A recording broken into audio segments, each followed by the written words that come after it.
Hello friends, मैं हूं doctor अंकित पांडे और मैं आज आपके सामने लेकर आया हूं केस टेकिंग पार्ट टू। पिछले video case taking part one में मैंने आपको पेशेंट के फिजिकल जर्नल के बारे में कैसे पूछते हैं ये बताया था। अब हम बात करेंगे पेशेंट के मेंटल जर्नल के बारे में। तो आइए शुरू करते हैं हम अपना अगला video, case taking part two of mental journal. जी हाँ दोस्तों, तो जैसा कि मैंने अपने पिछले वीडियो में आपको ड्रीम तक ये समझा दिया था।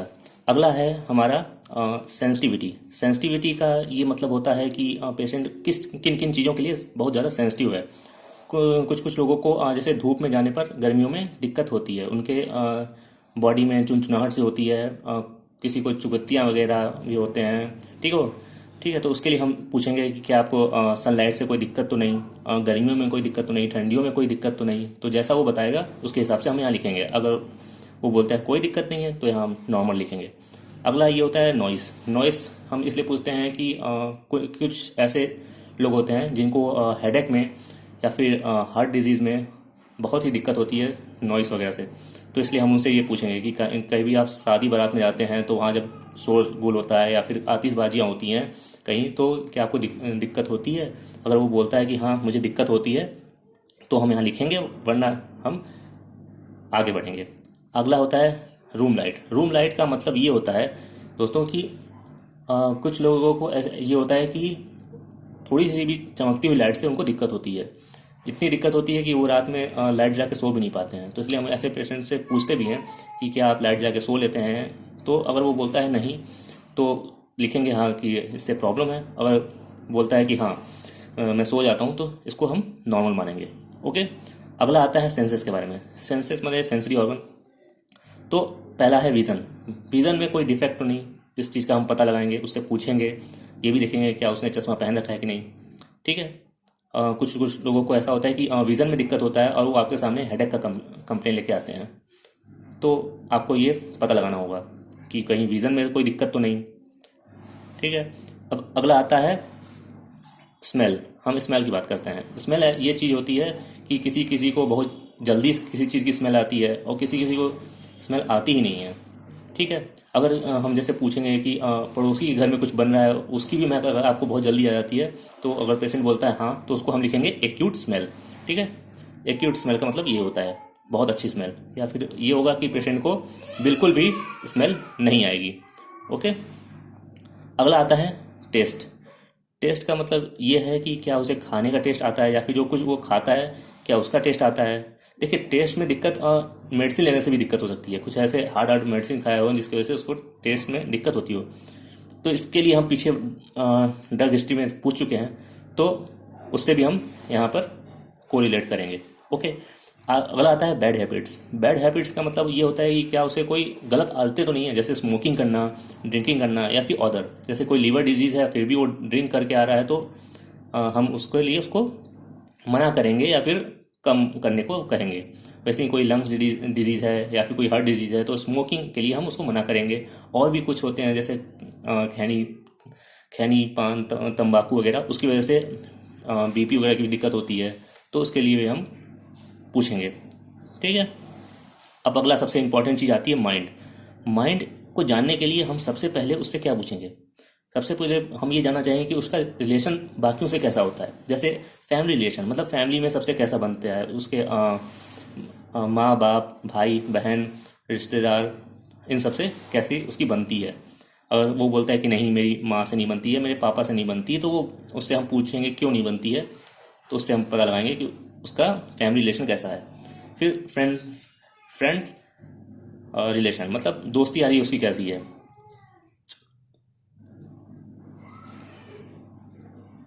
ठीक है, इससे हम पूछेंगे फ्रेंड्स रिलेशन कैसा है, मतलब दोस्ती यारी उसकी कैसी है। मतलब इससे ये पता चलेगा कि बाकी उसका फ्रेंड सर्किल कैसा है, वो किस मिजाज का है, हंसमुख मिजाज का है या फिर थोड़ा झगड़ालू है। ठीक है, पड़ोसियों के बारे में पूछेंगे कि हाँ पड़ोसियों से भी कैसे रहती है आपकी, इस तरह से।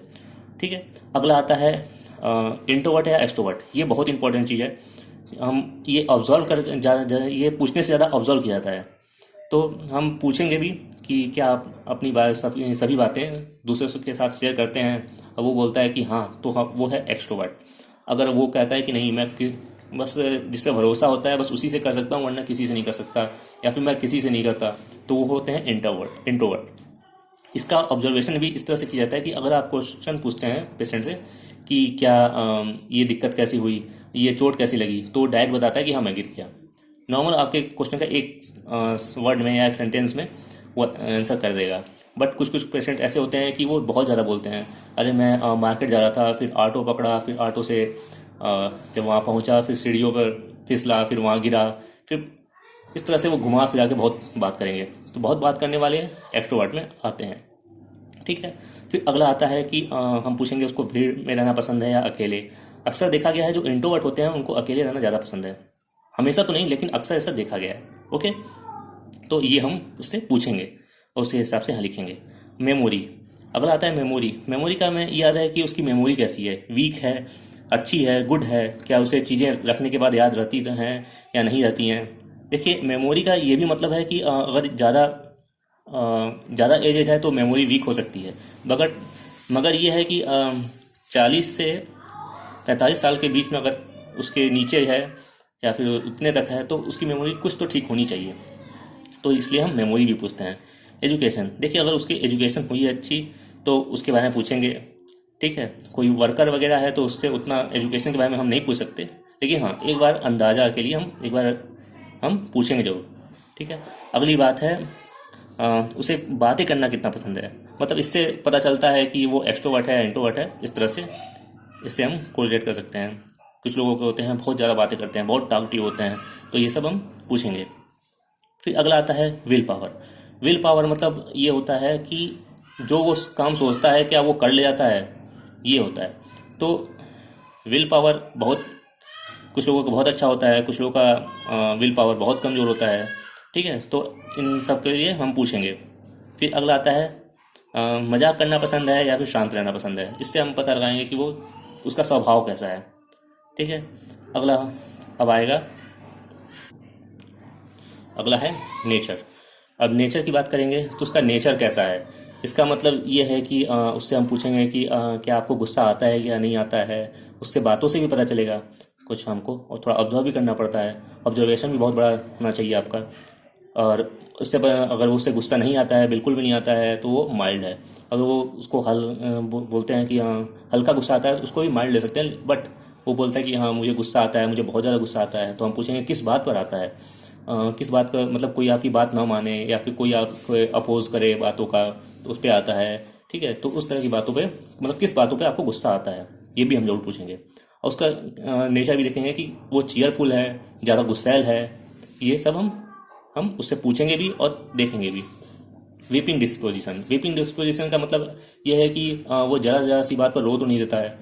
तो इसके लिए हम ये पूछेंगे कि आपको ऐसा तो नहीं कोई आप मूवी देख रहे हैं नॉर्मली और उसमें कोई सैड सीन है तो उससे आपको दुख होता हो, आपके आंसू निकल जाते हो तो इस तरह से हम पूछेंगे वीपिंग डिस्पोजिशन में। ओके। अगला आता है ऑब्स्टिनेट। ऑब्स्टिनेट है मतलब जिद्दी और मैनिपुलेटिव। ऑब्स्टिनेट मतलब क्या वो जिद्दी हैं, क्या अपनी बात मनवा ले जाते हैं। और दूसरा मैनिपुलेटिव का मतलब ये होता है कि क्या वो अपनी बात मनवा लेते हैं। तो इस चीज़ को हम यहाँ मेंशन करेंगे। ठीक है, ये हम उस पेशेंट से पूछेंगे। अगला आता है एनजाइटी। उसको एनजाइटी है, और है तो किस चीज़ की है। तो किसी किसी को हेल्थ की होती है, किसी को फैमिली की होती है, किसी को फ्यूचर की होती है, किसी को पैसे की होती है। ठीक है, तो किसी को अपने बच्चों की होती है। तो इसलिए इस हिसाब से हम पूछेंगे कि उसको किन किन चीज़ों के से एनजाइटी है। अगला आता है फियर। फियर में ये होता है कि उसे किस चीज़ से डर लगता है। किसी को घोस्ट से डर लगता है, किसी को कोई जानवर से डर लगता है, जैसे कुत्ता से हुआ, सांप से हुआ, तो वो यहाँ बताएगा। तो फियर में लिखा जाता है। फिर अगला आता है लोकेसियस मतलब बातूनी। वही है टॉकटिव, मैंने पीछे बताया था। वो टॉकटिव है या नहीं, मतलब बात करने वाला है या शांत रहने वाला है, यहाँ हम उसको नोट करेंगे। ओके। फिर अगला है फास्टिडियस। फास्टिडियस का मतलब ये है कि वो साफ़ सफाई कितना पसंद करता है। कुछ लोग ऐसा होते हैं कि यार 10-10 दिन 20-20 दिन नहीं नहाए होते हैं और उनको कोई स्किन डिजीज़ होता है, तो इससे हम पता कर सकते हैं कि हाँ ये फास्टिडियस है या नहीं, और हम उससे पूछते भी हैं पेशेंट से। अगला हिस्ट्री में आती है चाइल्डहुड हिस्ट्री, मतलब वो बचपन में कैसा था, मतलब बचपन में माइल्ड था या ऑब्स्टिनेट था, मतलब जिद्दी था। तो इससे हम उससे पूछेंगे। मेहमान आने पर उससे बात करता था या फिर छिप जाता था। तो इसका मतलब यह है कि मेहमान आने पर छिप जाता था, मतलब बहुत शर्मीला था, शाई था बचपन से, या फिर उनसे बातें करना पसंद था, मतलब ज़्यादा टॉकटिव है। ओके, इससे ये माइल्ड और इम्पल्सिव का ही पता चल जाता है। माइल्ड और इम्पल्सिव का पता हम एंगर और माइल्ड से ही लगा सकते हैं। ओके, फिर अगला आता है बिहेवियर। उसका बिहेवियर कैसा है, मतलब उससे बिहेवियर में क्या क्या है, जैसे रूडनेस, क्या बाकियों से उसे कोई दिक्कत तो नहीं होती है। अगर कोई वो काम कर रहा है और कोई आके उसके काम में बीच में कोई और काम बोल दे, तो उससे किसी को उसको दिक्कत तो नहीं होती है। ठीक है, क्या वो उस तरह किस तरह का रिएक्शन करेगा, तो ये रूडनेस में आएगा। ओके, रोक टोक करे काम में तो कोई प्रॉब्लम तो नहीं है, ये सब भी हम जरूर पूछेंगे उससे। क्या किसी काम को लेकर वो झूठ बोल सकते हैं, ये भी हम उससे पूछेंगे। ज़्यादातर पेशेंट तो वैसे यहाँ बोलेंगे कि नहीं मुझे सच ही पसंद है, लेकिन उससे भी पूछने का एक तरीका होता है। उससे हम जानेंगे कि अगर पेशेंट बोल रहा है कि हाँ अगर बहुत जरूरी हुआ है तो मैं बोल सकता हूँ, तो इसका मतलब हम लिखेंगे हाँ वो झूठ बोल सकता है, नहीं तो फिर कोई दिक्कत नहीं है। या फिर कोई स्टूडेंट है तो उससे हम पूछेंगे क्या कभी आपने ऐसा हुआ है कि क्लास में आके झूठ बोलते हो या फिर ऐसा कुछ, तो वो भी बोलेंगे। अ, अपने से छोटों या बड़ों के साथ कैसा बिहेव करते हैं, ये भी जरूर पूछेंगे। अगर गुस्सा आता है तो जैसे हम उससे एंग्री के बारे में पूछे हैं, तो हम उससे पूछेंगे कि अगर आपको गुस्सा आता है तो आप कुछ लोग निकाल लेते हैं, कुछ लोग वहाँ से चले जाते हैं, तो हम ये पूछेंगे कि आप क्या करते हैं गुस्से में, तो वो बताया कि मैं चला जाता हूँ। फिर कुछ लोग बोलते हैं कि मैं गुस्से में जो भी हाथ में होता है वो फेंक देता हूँ, तो वो यहाँ पर नोट करेंगे। ठीक है, उसी तरह से कुछ लोग होते हैं कि जो बड़ों के साथ जो होते हैं गुस्से में कम बोलते हैं या फिर वहाँ से हट जाते हैं, और जो छोटे होते हैं तो उनको मार पीट देते हैं या फिर उनको कुछ सुना देते हैं, तो वो छोटों को गुस्से पे सुना मतलब छोटों पे गुस्सा निकाल देते हैं, बड़ों पे नहीं निकाल पाते हैं। तो ये चीज़ हम इसके अंदर में मेंशन करेंगे। इसके अलावा भी बहुत सी चीज़ें होती हैं जो हम केस टेकिंग में पूछते हैं, और सबसे मेन चीज़ होता है ऑब्जर्वेशन। आपका ऑब्जर्वेशन जो होता है वो तगड़ा होना चाहिए। अगर आपका ऑब्जर्वेशन अच्छा है और केस टेकिंग अच्छा है, तो आप पेशेंट की जो मेडिसिन है वो बहुत ही जल्दी निकाल सकते हैं। इसके अलावा भी एक दो कुछ और भी क्वेश्चन है जो मैंने इसमें मेंशन नहीं किया है, वो मैं अपने अगले वीडियो में डालूंगा। अब तक के लिए इतना ही। अगर आपको ये वीडियो पसंद आया तो लाइक कीजिए, कमेंट कीजिए, शेयर कीजिए और सब्सक्राइब कीजिए। Thank you very much.